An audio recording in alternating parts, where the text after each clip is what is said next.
But anyway, so I'm you're gonna just have to trust me here, because I'm gonna hold up and then just describe some of these plays that I'm going to be writing soon here, and just to give you an idea. And I just turned on my light here so I can read a little bit better. So I have a couple of sheets here that I just have play ideas. These are some construction cardboard papers. So I have some ideas. I'm going to here. I've got. Let me think. I've got an idea for a play about a place I worked at a couple of years ago, and this guy I knew. I've got an idea for a play about this nurse that when I woke up after I had my hernia operation, I saw this really beautiful red-haired nurse in a green nurse's outfit. And I remember thinking she was just like, I was coming out of the being knocked out and thinking, oh, is that like an angel? Or is this, just a fantasy kind of thing? But she was real. And I said, wouldn't it be interesting if I reversed that and maybe I say something coming out of anesthesia that gets her thinking about something, and she becomes obsessed with something. So maybe I'm going to have my character say something about an uncle of hers that was real in her life that makes her want to look back into her life. So I've got ideas like that, and then I've got like ideas for what I call my nasty people plays, and plays about jobs that treated me like shit. But here's about 15 or so play ideas that I have, and I'm just going to open them up here. So I have a play here, this one on an orange sheet that you can see later when you watch this, Peter, that's going to be based upon my Thanksgiving of 1991. This is when I moved to Minnesota from New York, and my mom and I went upstate Minnesota, or outstate Minnesota they call it, to visit my natural family and my grandmother, the one I called the Jabba the Hutt-like figure, the anti-Semite and racist, and the whole inbred clan and that kind of thing. And it's going to be sort of the counterpoint to my If God Were Alive play, which was on my adopted family. So this is going to be, holidays with the natural family. And it's totally different, but I think it'll be a really terrific play. The play that I'm going to do after this first Tetramile play in a couple of weeks, though, is a play I'm going to call Features, which is similar to the Faces of Cassavetes. And here I'm going to take the Michael and Megan Morrow characters from the first play, and I'm going to say that since it's established that they live in Massachusetts, I had this idea of this married couple that I know from back in Minnesota, that somehow they moved to Massachusetts, and these two couples end up going to watch movies once a month. And every month, one of the foursome gets to pick what movie they want to be. And one of the people from Minnesota is not all there. And while watching, when they choose to go to a film festival to watch My Dinner with Andre, he starts losing his mind a little bit, and he gets visited by Wallace Shawn. And so Wallace Shawn keeps needling him in his conversation. The whole second act is going to be the center of the play, which is going to be like My Dinner with Andre, but with four people, except that the Wallace Shawn character is going to be goading this guy on. And so I think that's going to be a good and humorous play there. Then I'm opening up another sheet.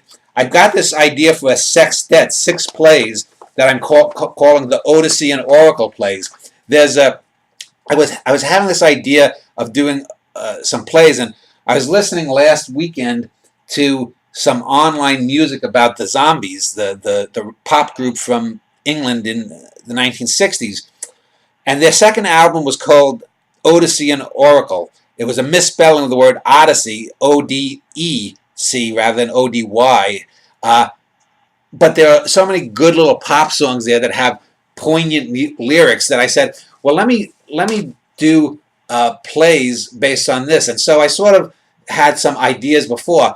And so I'm going to, for example, one of the songs in that second album, Odyssey and Oracle, is called Hung Up on a Dream.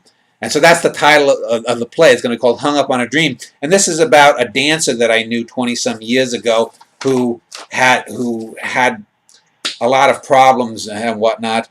Then I'm going to do one called A Rose for Emily, which is a song that the Zombies based on the William Faulkner short story of the same. And this is going to be basically a comedy, because there was this woman I knew back at this fine-ass supermarket 30 years ago who was a horror harridan. She was 25 years older than this guy who worked on the night crew there, and she was nasty to everyone, but except me. Bizarrely, she liked me. So this is going to be about her life, and then when she dies, how no one went to her funeral, not even her husband. So it's going to be called A Rose for Emily. The third one, and this is not in particular order, but the third play here, there's a song called Beechwood Park. And I thought to myself, that sounds like a good name for a sanitarium. And so if you remember in True Life, I have the story about the girl that in my neighborhood threw a rock at the skinny woman and hit her in the head. I don't know. Have you read True Life, all of them?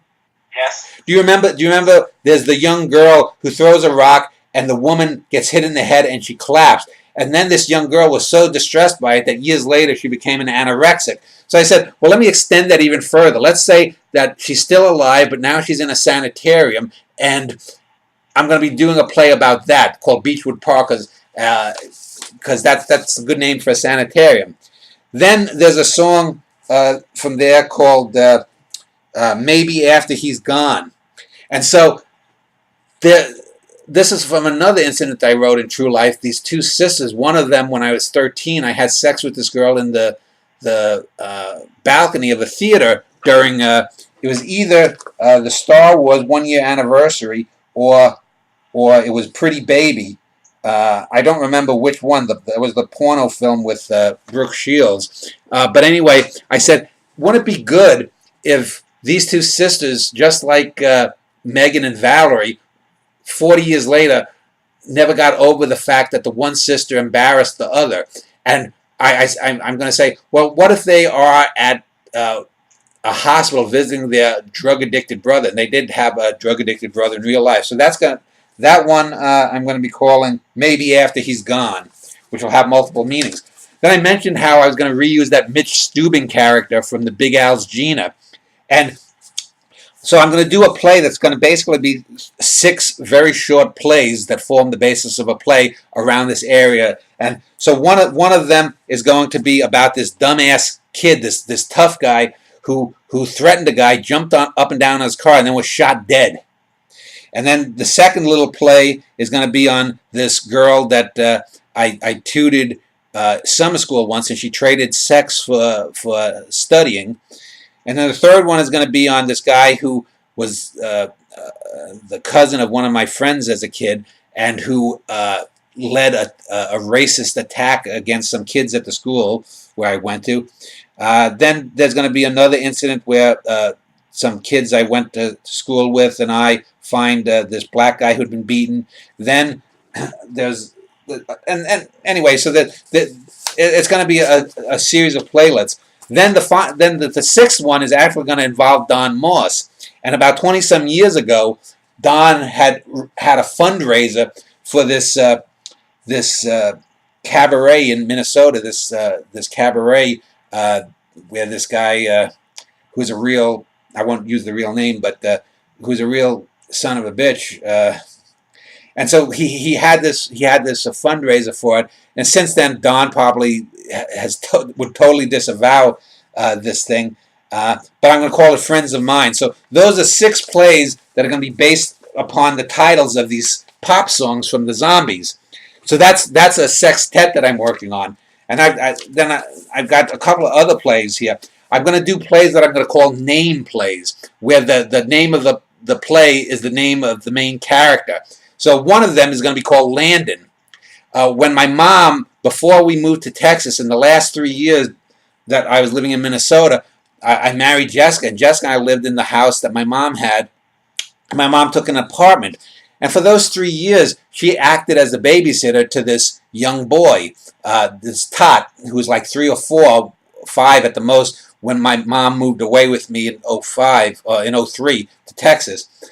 And I thought, wouldn't it be interesting? I said, I get all of these people like you, young people like you or Chin or Tom or Keith or Alex or Laura Woods or a number of these other people who write to me and want advice. So I said, wouldn't it be interesting if I get a kid writes to me, finds my website. In this universe, Cosmoetica is called omniverska.org, but he finds this website, and he's writing to Danny Wagner for a year or so.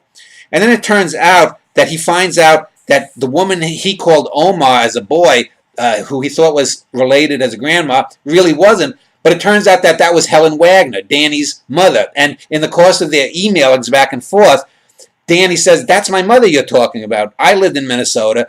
My mother, so you're the Landon kid that from almost 20 years ago has now grown up and become a fan of my website." And so that's going to be that play. And then there's the play that I told you just about the woman who is a drunk. I've mentioned this woman who is a rock singer and a drunkard and whatnot. And but anyway, I was last weekend, I watched with Jessica the Cassavetes movie, Opening Night. And in Opening Night, the play that the Jenna Rollins character acts in is called The Second Woman, sort of a play off The Third Man. And I said, well, why don't I do a play with that title? And here, this drunk rock singer gal, and this is the play that I was talking about where she was a classical music student, so I'm going to need to have an actress that actually knows music in this role. But wouldn't it be interesting if I do this play, and so she is the second woman that I want. She was a friend of this dancer woman that I mentioned in this other play, and for most of the time I knew her, you know, the month and a half, 2 months that I was involved with her or whatnot, she ended up going back to her boyfriend from the band, or her ex-boyfriend from the band, and then she came after me 6 months later when he dumped her or broke her heart again, and I said no. I was sort of wanting the dancer, so she was the second woman on my list. So that's why the play is called The Second Woman. And then I've got 5 other plays to just say. I just want to give you an idea, and people who watch this, of how my mind works. So I mentioned name plays. So I'm going to have a play called Theodora. And Theodora is going to be one of those things that's sort of like, I have a book called Helena Quinn Malley, where it's a series of short stories that forms a novel of plays, because we never really see, we basically have only 1 or 2 minor scenes for about a paragraph or 2 where the character is actually seen in flashback. And this is something Daphne du Maurier, the writer of The Birds, had used in some of her writings. And also Daphne du Maurier did Rebecca. That's her most famous book. And Rebecca is like that too. It's a character in cameo that the character doesn't really appear. So I said, what happens if I have a play that is named after a character, but the character doesn't appear until the very last moment of the play? So Theodore is going to not be in the play except the very last moment, but he's going to be at all. And this is going to have a very much Daphne du Maurier, Citizen Kane kind of feel to it. Also Repulsion by the film by what's his name, Polanski is an influence on that. So that's the name play where the main character name-wise doesn't appear until the last moment of the last scene of the last act of the play. And then I'm going to have another name play about a woman that I worked with at the supermarket that I've mentioned here in Texas called Maydeen, which this is a woman who about a decade ago we became friends after we sort of bonded when her brother was killed walking along a highway by a drunk driver who just spun out of control. And we became friends. I tried to get Jess to be friends with her, whatnot. And so I'm going to have her a play based upon that and her. Then I'm going to take that character, Maydeen, and have her be half of a play that I'm calling A Matter of Propinquity. And this is the idea that most people are friends of propinquity to each other, i.e., you grow up next to the kid next door, you become his friend. You go to school with someone, you become a friend. You take a job, and you become a friend with someone. But then when you move away, or you go to a different school, or you get a different job, they sort of fall away, because the closeness you share with them is only a physical closeness in the universe. It isn't a deep relational closeness. I was just talking about this kind of thing when I did an interview earlier today about free will. But so what if I take the Maydeen from that other play and this male friend, And I sort of contrast these two friends who have over the years slowly started drifting apart from me. I moved away from Minnesota for my male friend, and he sort of drifted apart from me. And the Maydeen character has moved to another state, and I'm still 2 or 3 times a year in contact with her by email. And doing a play about friendship, not sexual lust, not mother and father, not child to child or sibling to sibling, but about friends. There are so few plays, not only about working class people, but about real human friendships. And so these are some of these dramatic situations I want to tackle. So that's that play. And the final 2 plays I'll mention. I mentioned this crazy gal who's been a con artist, who's been lying about her life and claiming all this shit about me and other people and whatnot. So I'm going to eventually do a play about her. But that might be a year or 2 down the line. But I've got the beginnings of an outline. And so the last play is another name play that I'm going to call Janie Fitz. And this is about this girl that I did mention in true life when she had an argument with a boyfriend. The boyfriend kicked her out of her car in the middle of a snowstorm. And I basically, came along, walking along, put my jacket on. I walked her to her home, and we ended up in the sack one night. And then she went back to the boyfriend who kicked her out of the car. And so it's, as I said, these are ways for me to examine certain things about life, whether it's human relationships, whether it's this, that, or the other thing. So that gives you an idea of the plays that are coming. Now, in these 15 plays, it wouldn't shock me that some of these plays, like I mentioned, this crazy woman that are going to be a year off, some of these plays, maybe 3 or 4 of these plays I won't get to for a year, but another 4 or 5 plays will come in the interim, and another few other plays too. But it's sort of, you just have to keep the mind and the wheels turning. Think about things. And that's another reason too, is I want to write these personal plays because even though I wrote True Life, I had to distance myself. And even though there are episodes there of great emotion, these plays, like these last 2 plays I wrote, the Exteriors ending and the Big Al's Gina ending, I think are emotionally powerful. And it's not cheap melodramatic power. It's not I'm a drunk. This isn't Raymond Carver O'Neill territory. This goes deeper. And when you see this next play that I'm writing too, that's going to have the absurdism that starts at the vicious absurdism. It's going to be a real kick-ass start to the play. It's, again, bringing things in, not being afraid. I mentioned how there's a scene in Exteriors where I have, I didn't mention it, but I will mention it now, where I have the Cassie character and the Danny character start off talking on cell phones, and then about a third of the way through that scene, they put the cell phones down and they come together in sort of a fantasy scene where they're remembering their night together. And so they start sort of making out and fondling each other on stage. And again, if a character or an actor or a director didn't want to, let's say, expose the breast or stick their hands down the pants of the male character, that's perfectly fine. But it's saying that you can go that far if you need to do that to convey that in these 2 characters. But taking these incidents that I have and really digging in personally is something that's important for me now because, as I said, the last couple of years have been such a personal anguish for me that I feel a need to not get in touch. I've always been in touch with my emotions, but to put my emotions into the artwork so that no one can ever pull this Stanley Kubrick bullshit on me and say, oh, Dan Schneider was never emotional. You see all these fucking assholes that I mean, they're trolls, but I don't want this kind of meme once my work starts getting out there that somehow I was cold and cerebral or whatnot, because anyone who knows me, and even Jessica would admit this, that I'm one of the most sensitive, emotional people, not only for myself, but towards other people.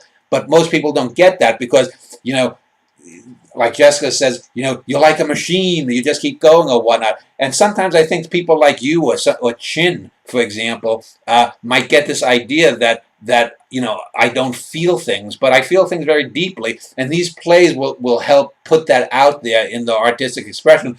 with the added benefit of allowing actors and directors to touch into deep emotions that you're not going to get. You can't. There is, in these first four plays, for example, you have emotions that are tapped into that, pretty much speaking, someone like in William Shakespeare's age, and even someone as on top of the game as Shakespeare was in his age, he can't. That he couldn't touch them, and even O'Neill a century ago couldn't get to the things that I'm getting to. So this again goes back to the idea of what I've talked about, how art progresses, and to say that I can't be better than O'Neill or that O'Neill can't be better than Shakespeare, you don't know what the fuck you're talking about.